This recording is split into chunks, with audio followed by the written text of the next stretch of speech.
Assalamualaikum warahmatullahi wabarakatuh. Hari ini kita akan belajar mata pelajaran teknologi layanan jaringan. Yang pertama materinya yaitu pengenalan komunikasi dan data. Sini ada pengertian. Komunikasi data adalah penggabungan antara dunia komunikasi dan komputer. Ada komunikasi umum yaitu antara manusia dengan bantuan alat maupun langsung. Misalnya bantuan dengan alat yaitu ada telepon selular, ada laptop, dan ada komputer. Komunikasi data, komputer atau perangkat digital lainnya. Ketika sebuah komputer berkomunikasi dengan komputer lain, maka mereka saling mentukarkan bit-bit informasi melalui suatu medium transmisi.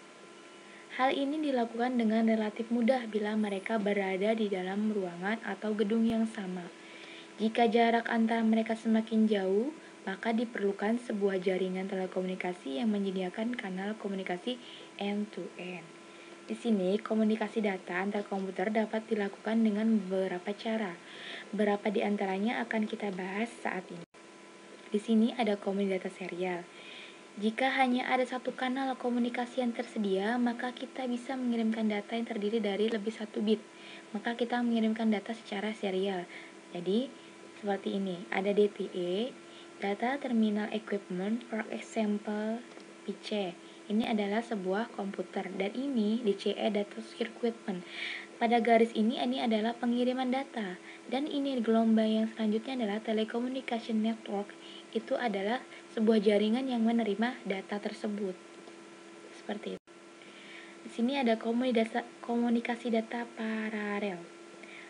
Kadang-kadang komputer perlu berkomunikasi dengan sebuah printer. Jadi di mana komputer pasti ada selalu dipasangkan dengan printer.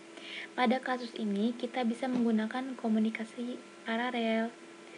Komunikasi paralel yaitu bit-bit data yang menyusun Word dapat dikirimkan secara bersamaan secara paralel pada masing-masing kawat.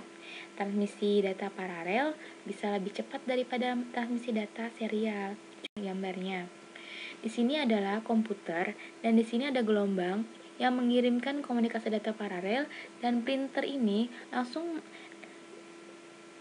mengaplikasikan apa yang dikirimkan oleh komputer tersebut. Jadi, maksimum jaraknya adalah sekitar 10 meter. Selanjutnya ada pengertian komunikasi audio dan video. Komunikasi audio dan video atau biasanya disebut komunikasi audio visual adalah proses atau hal yang disampaikan berupa informasi kepada orang lain berupa gambaran, visualisasi sekaligus pendengaran. Audio, jika begitu maka komunikasi ini mengadakan penglihatan juga pendengaran. Di sini ada contoh komunikasi audio dan video. Film yang pertama. Film adalah sekumpulan gambar yang sudah diedit atau bisa disebut frame. Lalu sebuah frame itu digabung sehingga gambar bergerak menjadi lebih hidup.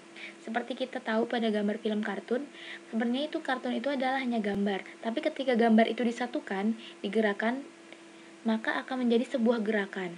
Dan timbullah ada visualnya di belakang, misalnya ada orang yang memberikan suara pada kartun tersebut. Yang selanjutnya video. Hal yang sama dengan film yaitu menggabungkan gambar. Ada video yang dibuat dengan satu durasi, ada video yang dibuat dari potongan-potongan gambar. Gambar yang berbeda agar bisa bergerak, namun yang membedakannya adalah kualitas juga durasi. Yang selanjutnya ada televisi. Televisi adalah alat penerima sinyal gambar sekaligus suara. Jadi televisi itu punya dua fungsian, ada audio dan visual. Yang pertama, dia bisa melihat gambar beserta suaranya. Dengan mengubah sinyal radio menjadi gambar berupa video atau suara. Yang mengirimnya adalah stasiun televisi atau yang disebut channel. Jadi misalnya kayak RCTI, SCTV itu disebut channel. Jadi yang mengirimkan data itu berupa dari reporter yang sedang live ataukah data yang dikirimkan video atau gambar yang dikirimkan ke channel tersebut, maka diedit, maka jadilah sebuah tayangan di televisi. Yang selanjutnya ada ciri-ciri komunikasi audio video bersifat linier. menyajikan visual yang dinamis, menyajikan suara atau tampilan yang bisa dipahami.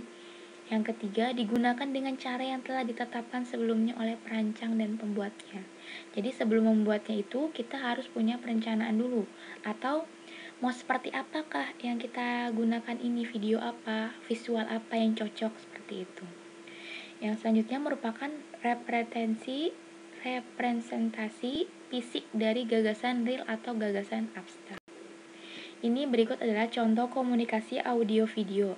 Yang pertama itu adalah seperti PowerPoint, gambar layar. Yang ketiga ada komputer beserta perangkatnya. Yang selanjutnya adalah seperti gambar film.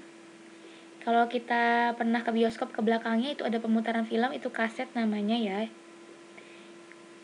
Yang selanjutnya ada kamera. Yang selanjutnya ada CD, itu bisa dibuat, dibikin video, disimpan, lalu diedit bisa juga di dalam CD tersebut. Selanjutnya ada kamera dan juga video yang bisa merekam dan menghasilkan suara. Sekian materi dari Ibu. Untuk tugas tolong dirangkum hasil materi ini dan kirim melalui Word ke pesan pribadi atau WA. Bila ada pertanyaan, bisa langsung pertanyaannya kirim ke Ibu. Wassalamualaikum warahmatullahi wabarakatuh.